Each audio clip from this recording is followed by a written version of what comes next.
I rejected my best friend. Then he destroyed my new relationship. After rejecting my best friend's confession, I lost both him and my crush. My best friend confessed his feelings to me, but I rejected him because I already had a crush on someone else. In response, he became hostile, spitefully speaking ill of both me and the guy I liked. Unable to bear the criticism, the boy I liked abandoned me. Ever since we were kids, Jake and I had been inseparable.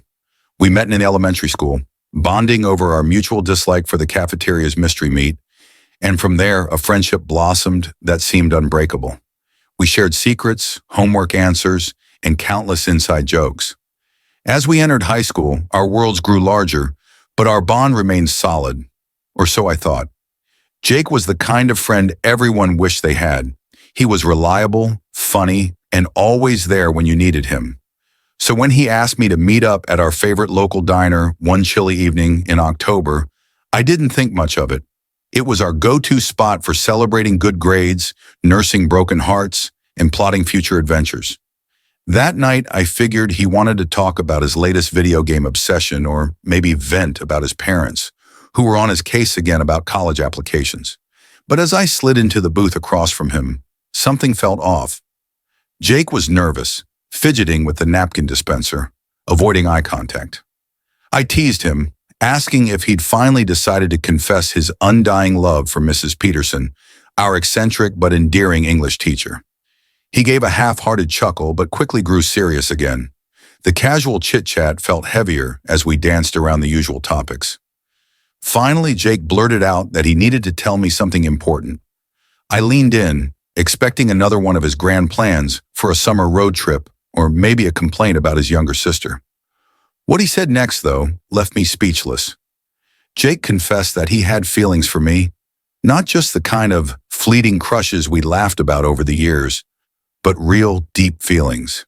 He'd been holding on to them for a while, he said, afraid of what admitting them might do to our friendship. I sat there, my heart pounding, my mind racing. This was Jake, my best friend since the 3rd grade. The thought of him seeing me in that way had never crossed my mind. Sure, I cared about him deeply, but only as a friend. And there was another reason I couldn't return his feelings. I had a crush on someone else.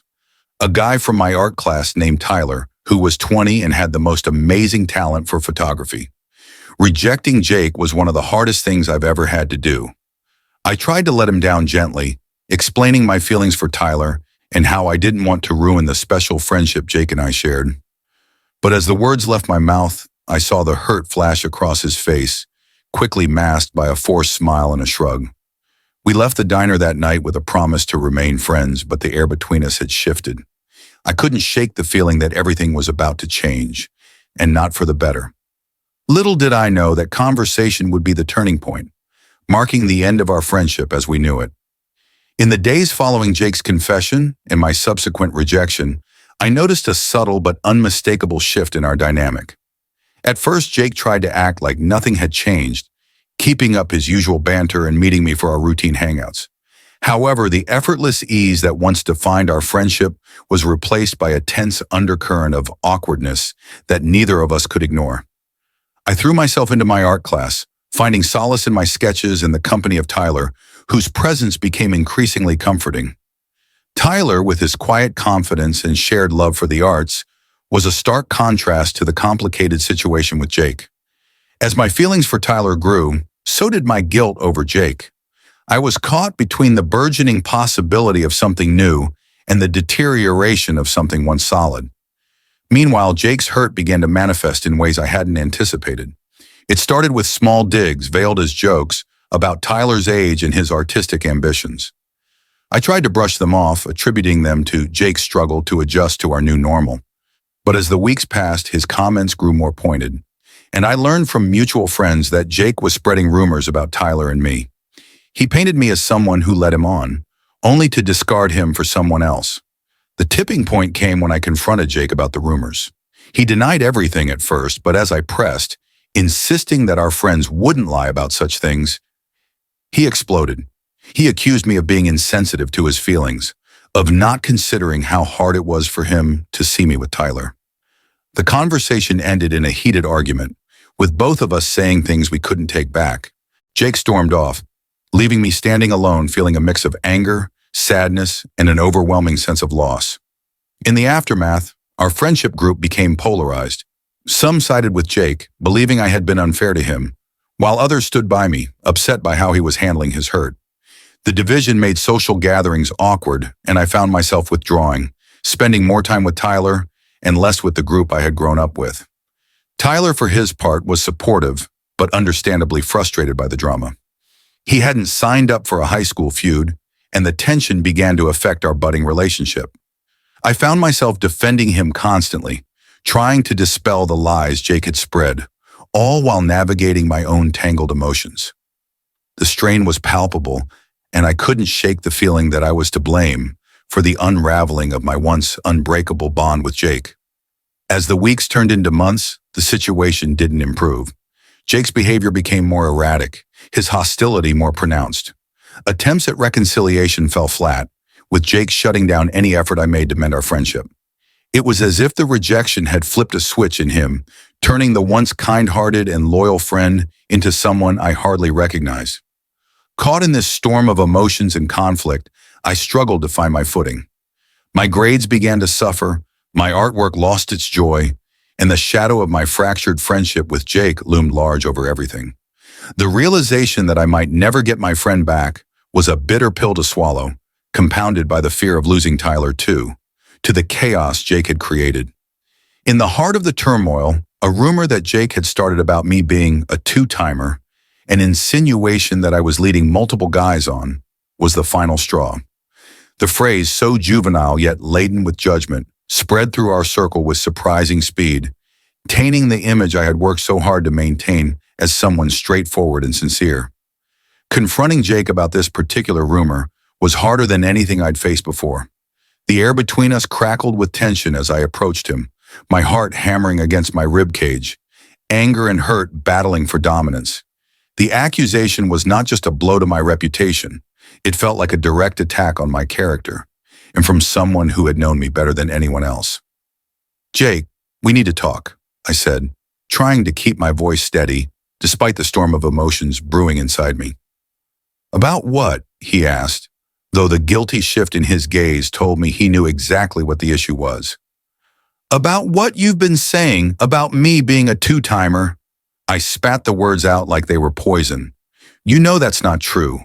You know me." For a moment, there was a flash of the old Jake, the one who would have never entertained the thought of hurting me, but it vanished as quickly as it appeared, replaced by a cold, hard mask. "Maybe I thought I did," he said, his voice laced with bitterness, "but I guess people change, or maybe they just reveal who they really are." The conversation spiraled from there. Voices raised, words we could never take back hurled like weapons. The hurt from his rejection, the frustration with my feelings for Tyler, and the pain of watching our friendship disintegrate exploded into a cacophony of anger and betrayal. In the end, there were no winners, just two people standing amidst the wreckage of a friendship that had once meant everything. As the days passed and the storm of rumors refused to calm, Tyler and I found ourselves increasingly caught in the eye of public scrutiny. Despite our efforts to ignore the whispers and stares, the weight of public opinion began to take its toll. Tyler, who had always moved through life with a certain ease, found himself ill-equipped to handle the constant barrage of judgment and speculation. One evening, as we sat in the dim light of my small studio apartment, surrounded by my latest artworks, the tension that had been building between us finally reached its breaking point. Tyler, his usually calm demeanor frayed at the edges, voiced the fear and frustration that had been brewing in silence. "I can't do this anymore," he said, his voice barely above a whisper, but carrying the weight of a final verdict. "It's not just about us anymore. It's about this circus around us. I thought I could handle it, but I can't."